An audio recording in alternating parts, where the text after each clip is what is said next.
Hey, welcome to Sam Outside. I'm Sam, and well, I'm outside.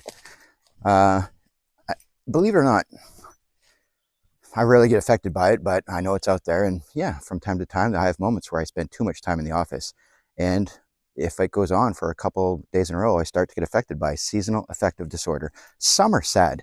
Yeah, it's a thing. Now, I did a video in deep winter about that, and because seasonal affective disorder, when most of us hear that terminology, we associate it with winter.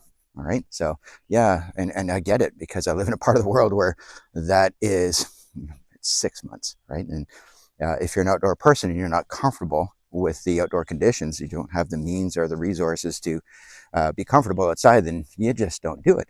But for a lot of people, it's because of their situation and because of their employment, right? You spend a lot of time in an office, spend a lot of time in a building, and when you're not at work, well, people commute. They're spending, yeah, the statistics are crazy. People spend so much time traveling back and forth to work to end up in a building. So you're in your car, you're in your vehicle, and you spend a lot of your day just inside a different cubicle, right? And so they spend a regular work day, 8, 9, 10, 12 hours working indoors to spend another 2 or 3 hours, right? So by the time they get home, they've got other responsibilities, got to eat, they got to sleep. And so like the statistics, even for school children, they get 40 minutes a day.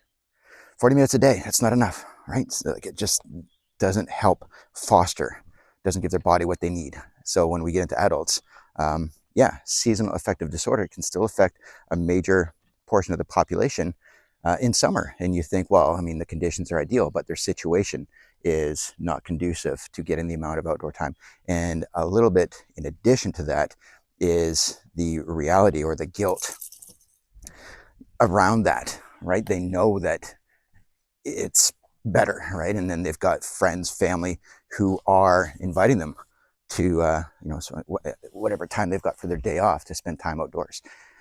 And the truth is that at this time of year, there are different situations why it might not be comfortable. So if you have a respiratory condition, when it's high humidity, when it's too hot, yeah, you want to stay inside where there's air conditioning, right? And if you live in my part of the world, there is, well, for me, I call it 4 to 6 weeks, but the reality is it's more like 12, where the biting insects, we start our season with black flies, and then it's mosquitoes, and then it's deer flies, and depending on how our spring is going, man, depending on what time of day I go out, I am assaulted by the black flies, and then the mosquitoes, and then the deer flies late afternoon, and then as it rounds to evening, when I'm thinking it's a little more safe, I go to water the garden, and no, I'm getting bombarded again. So I have the pleasure of working with people from all around the world in camping and outdoor education. They come to our facility. We hire them from, internationally, and they're from all over the planet.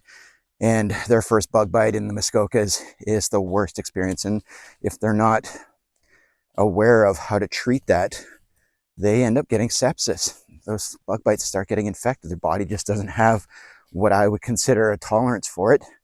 So I try not to take it for granted, and I take steps to notice and invite them to take an antihistamine and put in something topical and ice, and of course keeping those areas clean, which is so hard when you work outside all day and it's hot and they're walking around in the forest and you can't cover up. It's too warm. They're not comfortable, so they wear shorts and t-shirts, and they're just exposing more skin, and without DEET, which has its own consequences, yeah, they're just getting eaten alive. So people spend way too much time indoors, and it's because of their choices, the reality, right? So they're not spending enough time inside, and it's affecting their body, it's affecting their emotional state. And at this time of year, when there are so many opportunities, fewer reasons not to spend time outside, guilt leads to seasonal affective disorder, right? Especially when they look out the window and they see how nice it is, but it's too hot, it's too humid, it's too buggy. I still have 6 hours of work in my workday, and this weekend is spoken for, right? So, yeah. And for us in this part of the world, the summer's way too short. And so there's this countdown, right? Like it's going to start to get cold again. And it's going to, right? So there's this constant, I need to, I want to. And when you don't have those means, it affects us physically, mentally, and emotionally. So my channel's called Sam Outside for a reason, because I'm a strong advocate of 20 minutes a day outside, more specifically in nature. Nature heals, right?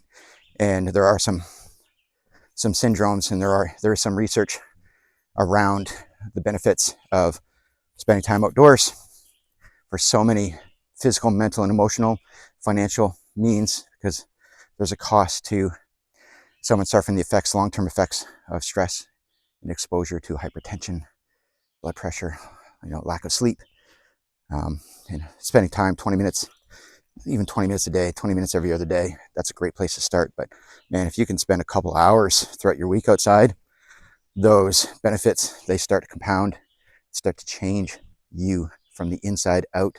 So stay positive, make efforts. And there is research that says surrounding yourself by images of nature, by sounds of nature. Hey, that you can do in your office, all right?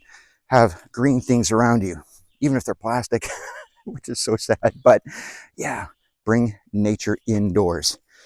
Solitude sold a lot of CDs back in the day. I still have some of those, can't play them. But yeah, sounds of nature, sound of waves, sound of animals, sound of rain, sound of whales. It connects to us emotionally, to that ancient part of our brain that says, hey, we're still animals. So seasonal affective disorder is a real thing. And the only solution, go outside. All right. So be aware if you're feeling a little bit differently, if you're feeling guilty about not getting to spend enough time outside. Yeah, there's a name for it. You're sad.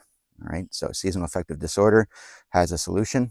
So go outside. Hey, thanks for spending time with me while I'm outside. Thanks for watching. I appreciate you. We'll talk to you again soon. Thanks. Bye-bye.